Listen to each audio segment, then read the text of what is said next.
Chandur municipality లక్కినేనిగూడెంకి చెందిన ఏనుగు అమరేందర్ రెడ్డి, మాధవి దంపతుల కుమారుడు యశ్వంత్ రెడ్డి ఇటీవల ప్రకటించిన నీట్ ఫలితాలలో వనపర్తి మెడికల్ కాలేజ్ నందు ఎంబీబీఎస్ సీటు సాధించాడు. మెడికల్ సీట్ సాధించిన యశ్వంత్ రెడ్డిని స్థానిక గాంధీజీ విద్యా సంస్థల చైర్మన్, ట్రస్మా జిల్లా అధ్యక్షులు డాక్టర్ కోడి శ్రీనివాసులు బుధవారం గాంధీజీ పాఠశాలలో ఘనంగా సన్మానించారు. ఈ సందర్భంగా డాక్టర్ కోడి శ్రీనివాసులు మాట్లాడారు.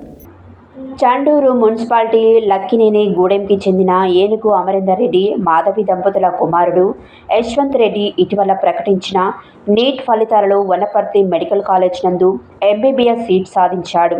మెడికల్ సీట్ సాధించిన యశ్వంత్ రెడ్డిని స్థానిక గాంధీజీ విద్యా సంస్థల చైర్మన్, ట్రస్మా జిల్లా అధ్యక్షులు డాక్టర్ కోడి శ్రీనివాసులు బుధవారం నాడు గాంధీజీ పాఠశాలలో ఘనంగా సన్మానించారు. ఈ సందర్భంగా డాక్టర్ కోడి శ్రీనివాసులు మాట్లాడుతూ, ఏనుగు అమరేందర్ రెడ్డి గతంలో బైక్ మెకానిక్ చేసి ప్రస్తుతం దంపతులిద్దరూ వ్యవసాయం చేస్తూ తనకున్న 2 పిల్లలను కష్టపడి చదివించారని, 4 సంవత్సరాల క్రితం తమ కూతురు ఏనుగు హారిక టీఆర్ఆర్ కాలేజ్ పటాన్ చెరువులో ఎంబీబీఎస్ సీట్ సాధించి ప్రస్తుతం హౌస్ సర్జన్ చేస్తుందని, ఇప్పుడు కుమారుడు యశ్వంత్ రెడ్డి మెడికల్ సీట్ సాధించడం గర్వకారణమన్నారు. ఇద్దరు విద్యార్థులు 10వ తరగతి వరకు గాంధీజీ విద్యా సంస్థలలో చదివారని తెలిపారు. వీరిని ఆదర్శంగా తీసుకొని అందరు విద్యార్థులు కష్టపడి చదివి ఉన్నత లక్ష్యాలను సాధించాలని తెలిపారు.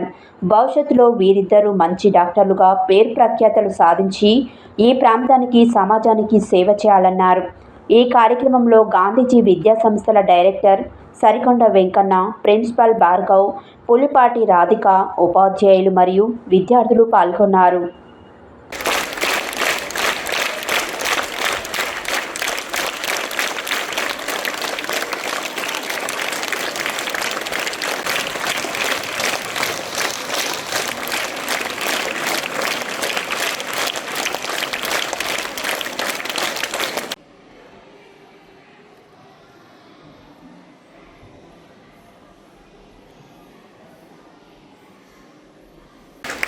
Give big applause.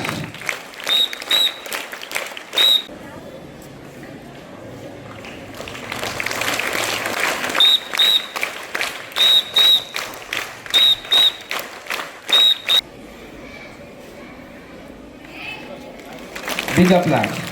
I invite Radhika ma'am onto the dais and Krishnesh sir onto the dais. On the gents of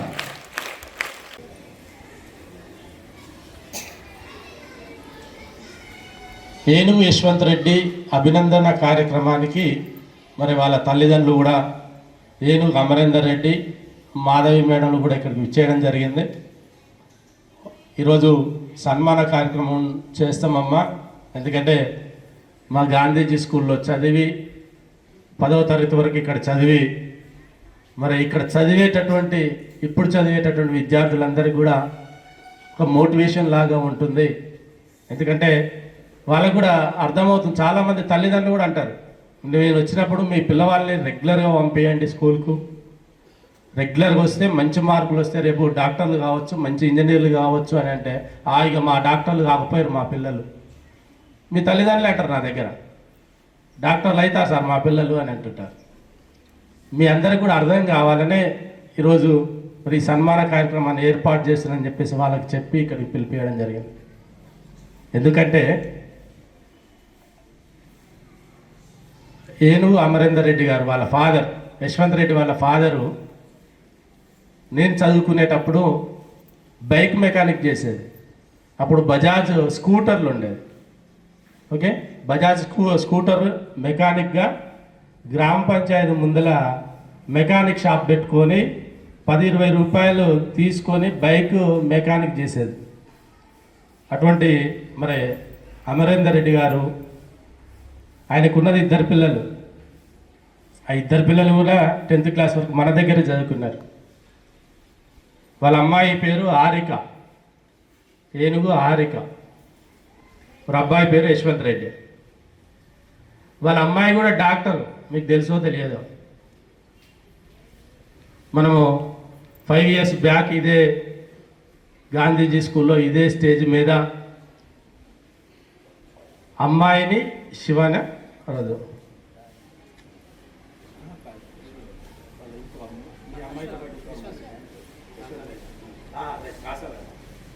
ఆ రోజు కాసాల వెంకరెడ్డి గారి కుమారుడు గుండ్రపల్లి, ఆయన పేరు యశ్వంత్ రెడ్డి. ఆ కాసాల యశ్వంత్ రెడ్డిని వీళ్ళ అమ్మాయి ఏనుగు హారికను ఇద్దరిని ఎమ్మెల్యే కోమటిరెడ్డి రాజగోపాల్ రెడ్డి గారు ఆ రోజు స్కూల్ సెలవు ఉన్నప్పుడు రిజల్ట్ వచ్చింది. అనుకోకుండా ఎమ్మెల్యే గారు వస్తే ఇక్కడికి ఎలక్షన్ టైం, ఉప ఎన్నికల టైం, ఆ ఎలక్షన్ టైంలో ఇక్కడ తీసుకొని వచ్చేస్తే 2018 అండి అమ్మాయి, అంతే 2018 అనుకుంటా, 18-19లో సారు కోమటిరెడ్డి రాజగోపాల్ రెడ్డి సార్ని పిలిపించేసి ఇక్కడ ఇద్దరు స్టూడెంట్స్, ఒకే సంవత్సరం ఇద్దరు స్టూడెంట్కి ఎంబీబీఎస్ వచ్చింది. వాళ్ళిద్దరికి ఇక్కడ సన్మానం చేసుకున్నాం. అమ్మాయి డాక్టర్, ఇప్పుడు కంప్లీట్ అయిపోయి హౌస్ సర్జన్ చేస్తుంది. డాక్టర్ కంప్లీట్ అయ్యింది, టీఆర్ఆర్ కాలేజ్ పటాన్చేరులో చదువుకుంది. ఎంబీబీఎస్ కంప్లీట్ అయ్యి ఇప్పుడు ప్రాక్టీస్ చేస్తుంది. నెక్స్ట్ పీజీ కోసం ప్రయత్నం చేస్తుంది. నెక్స్ట్ ఇప్పుడు యశ్వంత్ రెడ్డి గురించి చెప్పాలి. యశ్వంత్ రెడ్డి 2019-20లో మన దగ్గర 10th క్లాస్. నువ్వు అందరు అనుకోవచ్చు ఇంత గ్యాప్ ఏంది, ఇంటర్మీడియట్ తర్వాతనే ఎంబీబీఎస్, 2 సంవత్సరాల్లోనే ఎంబీబీఎస్. కానీ లేటుగా వచ్చినా కూడా ఇక్కడ మెచ్చుకోవాల్సిన విషయాలు, తండ్రిని మెచ్చుకోవాల్సిందే, వాళ్ళ పేరెంట్స్ ఇద్దరిని, తల్లిని తండ్రిని ఇద్దరిని మెచ్చుకోవాల్సిందే, అబ్బాయిని మెచ్చుకోవాల్సిందే. ఎందుకు అబ్బాయిని మెచ్చుకోవాలంటే వాళ్ళ సిస్టర్ డాక్టర్ అయిన తర్వాత ఆయనకు కూడా ఇన్స్పైర్ ఉండొచ్చు, అలా ఇంట్లోనే మా సిస్టర్ డాక్టర్ అయింది, నేను కూడా ఎట్టి పరిస్థితిలో డాక్టర్ కావాలి. నిజంగా కూడా ఫస్ట్ సెకండ్ ర్యాంకర్ కాదు యశ్వంత్ రెడ్డి, కొద్ది తక్కువ చదువుతాయి. మరి మన తల్లిదండ్రుల కోరికను నెరవేర్చాలి, మన జీవితంలో ఒక గమ్యాన్ని ఏర్పాటు చేసుకోవాలి, ఒక లక్ష్యాన్ని ఏర్పాటు చేసుకోవాలి. ఆ లక్ష్యం కోసం 6 నిమిషాలు కృషి చేయాలి. ఇప్పుడు Yashwant Reddy 3 years long term చేసి ఏ విధంగా అయితే గవర్నమెంట్ సీట్ సాధించిండో, మరి ఆయన దగ్గర డబ్బులు ఉంటే 3 years లాంగ్ టర్మ్ కాదు, ఇప్పుడు ఎంబీబీఎస్ 3 years అయిపో 1 కోటి రూపాయలు కడితే, 1 కోటి రూపాయలు ఫీజు కట్టి ప్రైవేట్ కాలేజీలో జాయిన్ చేస్తే ఇప్పుడు 3 years అయిపో ఎంబీబీఎస్. ఆర్థిక వనరులు లేకపోయినా విద్యార్థి పట్టుదల ఆ విధంగా ఉంది, తల్లిదండ్రుల పట్టుదల ఆ విధంగా ఉంది. మీ యొక్క తల్లిదండ్రులకు కూడా ఆలోచన కూడా ఇక్కడ యశ్వంత్ రెడ్డి వాళ్ళ ఫాదర్ మదర్కి ఏ విధంగా ఆలోచనలు ఉందో మీ తల్లిదండ్రులకు ఉంది. కానీ మీలో పట్టుదల పెరగాలి. మీకు అన్ని అవకాశాలు కల్పిస్తున్నాం ఇక్కడ స్కూల్లో. మేము చదువుకున్న రోజుల్లో సబ్జెక్ట్ చెప్పిపోయేవాళ్ళు, ఇక్కడ సబ్జెక్ట్ చెప్పిస్తున్నాం. స్పోకెన్ డెవలప్మెంట్ కావాలని స్పోకెన్ క్లాసులు చెప్పిస్తున్నాం. ఈరోజు స్టార్ట్ అవుతున్నాయి మీకు స్పోకెన్ క్లాసెస్. గిరిసార్ అని ఈరోజుకెళ్ళి స్టార్ట్ అవుతుంది. మనకు దసరా ఫెస్టివల్ వరకు నాంపల్లి స్కూల్లో పెట్టాము. ఎగ్జామ్స్ నిన్న మన ఎగ్జామ్స్ పెట్టాం కాబట్టి రాలేదు. ఈ రోజుకెళ్ళి